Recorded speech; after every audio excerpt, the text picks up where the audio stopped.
அவரோட ஒய்ஃப் சைட்லேருந்து பார்க்கும்போது அவங்களுமே என்ன சொல்கிறாங்க அப்படின்னா, அந்த மாதிரி நான் இன்னும் என்னோட இன்ஸ்டாகிராம் நேமை கூட மாற்றலை, சேஞ்ச் பண்ணலை.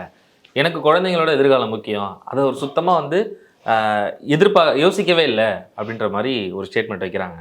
அப்படி கிடையாது. இப்போ ஒரு கணவன் மனைவின்னும் போது இவங்க 2 பேருடைய சிக்கல் குழந்தைக்கு வராமல் இருக்கிற மாதிரி இவங்க பார்த்துக்கணுங்கிற அந்த ஒரு மெச்சூரிட்டி வந்துட்டு இவங்களுக்கு வரணும். அது யதார்த்தமான ஒரு விஷயம்னு வைங்களேன். பட் இதெல்லாம் தாண்டி ரவிமோகன் ஒன்று சொல்லியிருக்காரு, என் குழந்தைங்களை கூட என்னால் பார்க்க முடியல, பவுன்சர்ஸை வச்சு ஆல்மோஸ்ட் லாக் பண்ணி வச்சுருக்காங்க.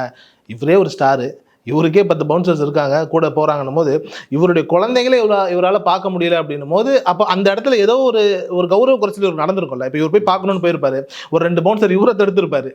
சரி நீங்கள் பார்க்கக்கூடாதுன்னு மேடம் சொல்லியிருக்காங்கன்னும் போது, ஒரு ஹீரோவா, ஒரு ஸ்டாரா, ஒரு நார்மல் மனுஷன், ஒரு அப்பனுக்கே வந்துட்டு ஹிட் ஆகும். ஒரு நார்மலாக ஒரு அப்பா இருக்கான், அவன் போய் என் குழந்தைய பார்க்கணும் அப்படின்னும் போது வந்துட்டு பவுன்சர்ஸ் வச்சோ இல்லை யாரை வச்சோ நீ பார்க்கக்கூடாதுன்னு சொல்லும் போதே ஹிட் ஆகும்.